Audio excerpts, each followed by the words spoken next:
Down Under Camp DUC 2015 dianjurkan buat kali kedua hujung minggu lalu dengan pelbagai aktiviti menarik melibatkan penuntut Malaysia di Australia bersama pelajar tempatan, antaranya sesi perkongsian pengalaman, Exploring Australia dan bermacam lagi.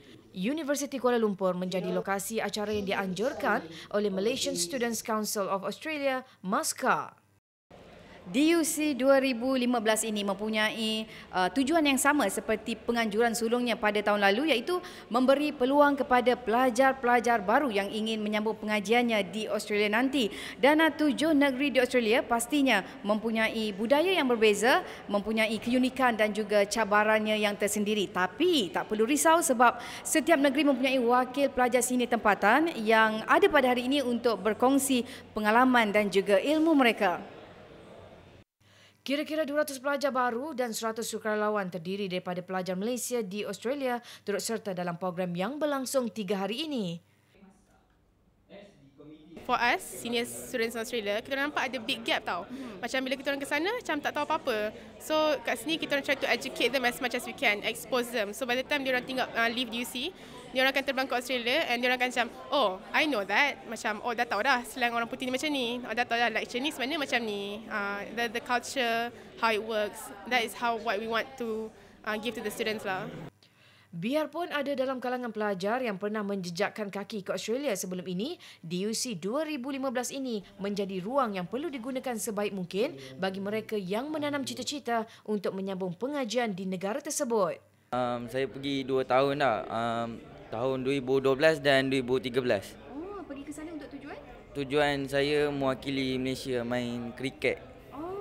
Program ni bagus sebab dia beri pendedahan kepada orang yang macam saya ni tak tahu sangat kan, tapi saya nak tahu kan. Kita orang kan nak fly kan, so kita orang tak tahu accommodation dekat sana, macam mana nak live kat sana semua. So kita orang pergi sini sebab ada senior yang dah pergi sana, so kita akan dapat face to face experience lah, sebab kita boleh tanya dia orang direct kan. Sebab kalau WhatsApp maybe macam tak puas sangat dan tak dapat tanya dengan lebih lanjut. Biarpun maklumat kini boleh dicapai hanya di hujung jari, namun bagi pelajar ini, dia tetap mahu mendapatkan maklumat terus daripada mereka yang berpengalaman menimba ilmu di sana. Internet, you really can't believe everything you read. And this camp, you know, they have current students that are staying there, and I think it will be more better when you interact with current students to know more about Australia. For us, we believe that to learn is to do. So we stand our point that kita memang berbeza daripada macam pre-departure talks. Yang lain semua diorang hanya bercakap. Kita bagi diorang experience, exposure. So itu something yang sangat berbeza. And kalau adik-adik kat luar sana yang lepas peluang ni, memang lepas lah. Memang susah nak dapat balik. Rihanna yang merupakan pelajar jurusan undang-undang di salah sebuah universiti di Australia sebelum ini tidak berpeluang menyertai program seumpama ini sewaktu mula menjejaki Australia 4 tahun lalu. When I came to Australia, I was a private student. Datang tak tahu nak buka bank macam mana, tak tahu nak cari rumah macam mana. You know, so macam sekarang ni opportunities berlambak.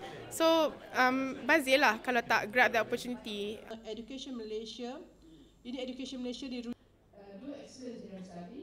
Program yang dirasmikan oleh Pengarah Education Malaysia Australia, Raihana Kudri, memberi banyak manfaat terutama perkongsian pengalaman termasuk perbincangan isu melibatkan pelajar Muslim serta kaedah terbaik mempelajari budaya unik yang ada di luar. Jadi harapan kami, harapan kementerian sendiri supaya pelajar-pelajar yang belajar di Australia nanti menjadi duta kecil negara kepada Australia dengan memberikan maklumat terkini mengenai negara, memberikan maklumat yang sahih, yang benar, yang apa yang terbaik untuk diberitahu kepada masyarakat luar di Australia. Jadi dengan itu mereka boleh juga membantu dari segi mendapatkan pelajar-pelajar Australia untuk menyertai kita punya program mobility ke Malaysia. Jadi kita mendapat pelajar-pelajar asing, pelajar-pelajar antarabangsa untuk turut datang ke negara kita dengan menjual nama baik negara.